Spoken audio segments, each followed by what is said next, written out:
महिलांना लोकसभेमध्ये 33% आरक्षण देणारा कायदा या देशाच्या संसदेने 2023 साली मंजूर केला. भारतीय जनता पक्षाच्या सरकारने तो मांडला विधेयक स्वरूपामध्ये आणि सबंध विरोधकांनी त्याला पाठिंबा देत त्याचं कायद्यात रूपांतर करण्यासाठी सहकार्य केलं आणि अशा प्रकारे महिलांना 33% आरक्षण लागू झालं. मग आता पुन्हा महिलांना 33% आरक्षण लागू करण्याची हकाटी का पेरली जाते आहे? त्याच्यावर प्रचंड राजकारण का तापवलं जात आहे? कारण 2023 साली असा कायदा झालेला असला तरी सुद्धा याच्या अंमलबजावणीसाठी भारतीय जनता पक्ष, आरएसएस आणि नरेंद्र मोदी साहेबांच्या सरकारने याच्यामध्ये 2 अटी लागून टाकलेल्या आहेत. कोणत्या त्या अटी आहेत? एक, या कायद्याची अंमलबजावणी जर व्हायची असेल तर सबंध देशामध्ये जनगणना झाली पाहिजे आणि जनगणनेच्या आधारे नंबर 2, मतदारसंघाचं पुन्हा एकदा रचना करून डिलिमिटेशन झालं पाहिजे. अशा प्रकारच्या 2 अटी या महिला विधेयकाबरोबर जोडल्यामुळे कायद्यात रूपांतर झालेला असताना सुद्धा त्याची अंमलबजावणी होताना दिसत नाही. खरोखर सरकारला जर या कायद्याची अंमलबजावणी करायची असेल, आपण महिलांच्या किती बाजूचे आहोत हे सिद्ध करायचं असेल तर ह्या 2 अटी काढून टाका आणि आता जितक्या जागा लोकसभेमध्ये आहेत त्या जागांच्या 33% जागा येत्या निवडणुकांमध्ये लगेच महिलांना द्या. अशा प्रकारची ज्यावेळी आम्ही मागणी करतो त्याची अंमलबजावणी करायची मात्र धारिष्ठ हे नरेंद्र मोदी साहेब दाखवताना आपल्याला दिसत नाही. ते असं का करतायत? त्याच्या मागे राजकारण आहे. त्यांना महिलांचा काही पुळका वगैरे आलेला नाहीये. मनुस्मृतीचं समर्थन करणाऱ्या विचारसरणीचं एक प्रकारे पाईक असणारे लोक हे महिलांच्या बद्दल अचानक इतके उदार होतात, याच्यामध्ये नक्कीच कावा आहे ही बाब आपण समजून घेतली पाहिजे. काय मुद्दा आहे? त्यांना महिलांची प्रचंड सहानुभूती हवी आहे. त्यांना हे कळून चुकलेलं आहे की केवळ हिंदुत्वाच्या राजकारणावर किंवा धर्मांध राजकारणाच्या जीवावर किंवा जातीच्या राजकारणाच्या जीवावर आपण 400 पार वगैरे काही होत नाही. मागच्या निवडणुकीत हे सिद्ध झालेलं आहे. किंबहुना अशा प्रकारच्या धर्मांध राजकारणाचा लोकांना तिटकारा आहे आणि त्यामुळे आपलं बहुमत सुद्धा जेमतेम साध्य करताना आपल्याला धाप लागलेली आहे. हे त्यांनी मागच्या लोकसभेच्या निवडणुकीमध्ये पाहिलेलं आहे. त्याच्यामुळे पुढच्या निवडणुकीला सामोरं जात असताना त्या मुद्द्याबरोबरच आता त्यांना महिलांची मतं हवी आहेत. वेगवेगळ्या प्रकारच्या विधानसभेच्या निवडणुकीमध्ये, विशेषतः मध्य प्रदेशमध्ये, महाराष्ट्रामध्ये लाडकी बहीण योजनेच्या रूपानं महिलांना आपण जर जवळ केलं तर आपल्याला जिंकता येतं, असा एक प्रकारचा निष्कर्ष त्यांनी काढलेला आहे. त्यामुळे आता ह्या महिलांना कॉन्सन्ट्रेट करण्याचा पवित्रा हा भारतीय जनता पक्षाने घेतलेला आहे. त्यासाठी महिला आरक्षणाचा राजकारण म्हणून त्यांना वापर करायचा आहे. महिलांना राजकारण द्यायचं नाही, मात्र त्याचा वापर करायचा आणि हा मुद्दा इतका जटिल करायचा की येत्या काळामध्ये हा सुटला नाही पाहिजे आणि त्याचं राजकारण आपल्याला करता आलं पाहिजे.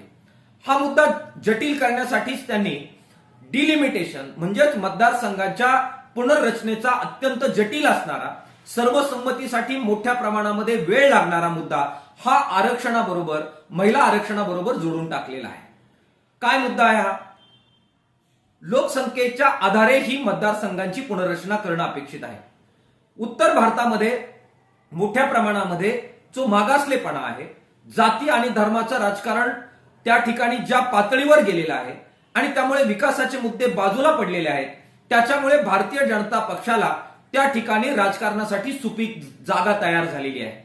त्या ठिकाणची लोकसंख्या या कारणामुळेच मोठ्या प्रमाणात वाढलेली आहे. त्यामुळे मतदारसंघांची पुनर्रचना झाली तर उत्तर भारतामध्ये या जागा वाढतील. तिथे धर्म, जाती, मागासलेपणा या सगळ्या बाबतीमध्ये जे पोषक वातावरण राजकारणासाठी भारतीय जनता पक्षाला निर्माण झालेलं आहे त्याचा वापर करून आणि ह्या वाढलेल्या जागांचा वापर करून आणि महिलांची सहानुभूती घेऊन आपण भारतीय राजकारणामध्ये 400 पार करू शकू, अशा प्रकारची स्वप्न भारतीय जनता पक्षाला पडायला लागलेली आहे आणि त्यामुळेच हे 3 उद्दिष्ट त्यांना साध्य करायचे आहेत. नंबर 1, महिलांची सहानुभूती मिळवायची, मतदार त्यांना आपल्याकडे आकर्षित करायचा. नंबर 2, लोकसंख्येच्या आधारे मतदारसंघांची पुनर्रचना करायची आणि सबंध उत्तर भारतामध्ये ह्या जागा मोठ्या प्रमाणात त्या आधारे वाढवून घ्यायच्या.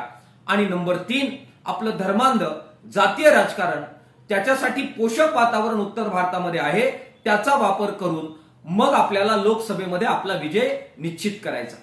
या रणनीतीचा भाग म्हणूनच त्यांनी हा महिला आरक्षणाचा मुद्दा जटिल केलेला आहे.